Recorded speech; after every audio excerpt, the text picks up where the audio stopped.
और बहू को करना था हर काम बहुत तेज। पान खाते हुए ठीक से बोल नहीं पाती थी सास, और पान थूक भी नहीं सकती थी, क्योंकि पान था बनारसी और बहू सुनती कुछ थी करती कुछ थी। ऐसे में सास को कभी आ जाता था गुस्सा तो कभी हंसी। बहू, खाना बना दो। क्या? गाना बना दो? जी, अभी बनाकर लाई। अरे खाना, एक काम कर, दूध सपा ले। कौन सा? धूम मचा ली? अरे दूध सपा ले, दूध सपा ले, दूध। वही तो, धूम मचा ले, धूम मचा ले, धूम। अभी गाती हूँ सासू माँ।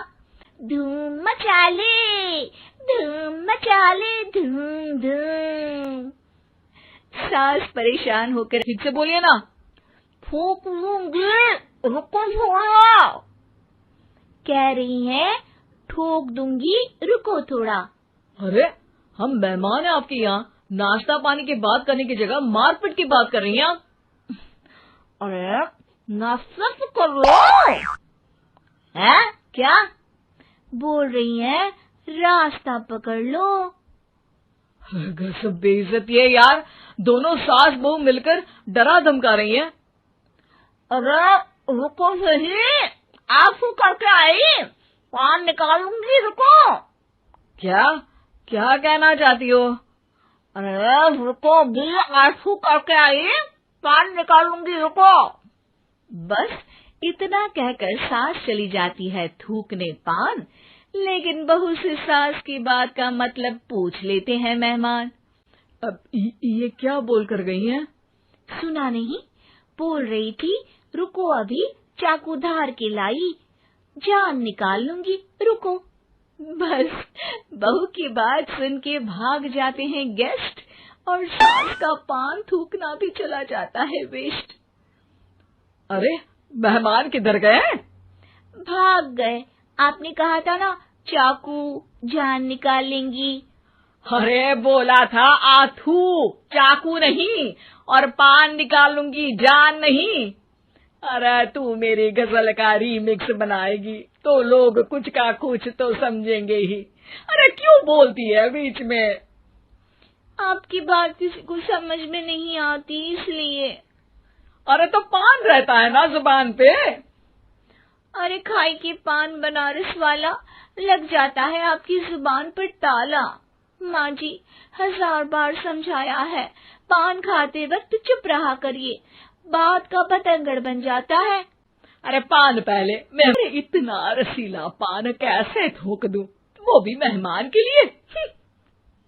किसी दिन ना ये पान के चक्कर में बड़ी मुसीबत में फंस जाओगी आप।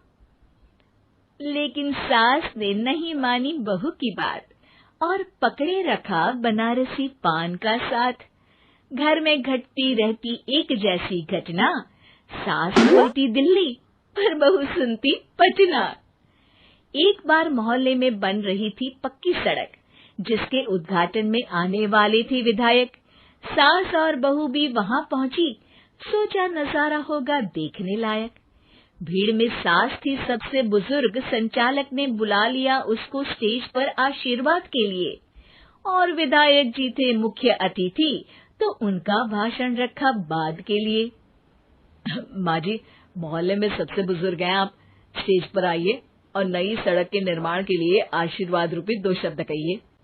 जुबान पे रख के बनारसी पान सास मंच की तरफ बढ़ गई, और पान खाती सास की बात को कोई नहीं समझेगा, ये सोच के बहू भी मंच पर चढ़ गई। नमस्कार मोहल्ले वालों। नमस्कार मोहल्ले वालों। मोहल्ले मोहल्ले वालों, मोहल्ले वालों, ठीक है समझी। मैं बहुत खुश हूँ कि जो रोड बन रही है। मैं बेवकूफ हूँ जो रोड बन रही है। बेवकूफ नहीं, बहुत खुश, बहुत खुश। ओह, बेवकूफ नहीं, बहुत बेवकूफ। आम आदमी का विकास होगा। आम आदमी का विनाश होगा। विकास विकास विनाश नहीं विकास होगा। सॉरी सासू माँ। विधायक जी बहुत ही बढ़िया आदमी है। विधायक जी नॉटी नॉटी बढ़िया आदमी है। अरे सासू माँ, ये क्या बोल रही हो? पहले तो सास बहू की बात सबको हंसाती है, पर बात तब बिगड़ती है जब विधायक जी पर आती है। ये क्या बोल रही हैं दोनों मेरे बारे में? विधायक जी कभी मोहल्ले की सुंदर कांड करवाते हैं। विधायक जी कभी मोहल्ले के अंदर कांड करवाते हैं। अरे नहीं बहू, ठीक से सुन। सॉरी माँ जी। विधायक जी बहुत विकास करते हैं। विधायक जी बहुत बकवास करते हैं।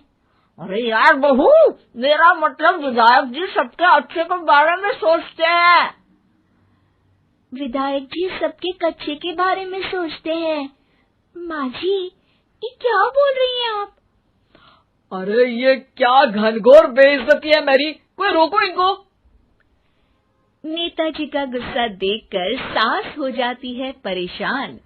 बहू को डांटने के लिए स्टेज पर ही थूक देती है पान। पान की पिचकारी की धार में होता है उछाल, सामने बैठे जाता है छींटों से लाल। विधायक जी मुझे माफ करो, अब मैं पान नहीं खाऊंगी। सासू माँ मुझे भी माफ करो, अब मैं आपकी बात में टांग नहीं अड़ाऊंगी। अरे आप दोनों मुझे माफ करो, आपका मोहल्ला मुझे माफ करे, भगवान मुझे माफ करे जो मुझसे यहाँ आने का पाप हुआ। भीड़ जोर जोर से ठहाके मारती है। सास अपनी बहू पे गुस्सा उतारती है। नेताजी हो जाते हैं उड़नछू। माँ जी हमेशा के लिए कर देती है पान को अथू।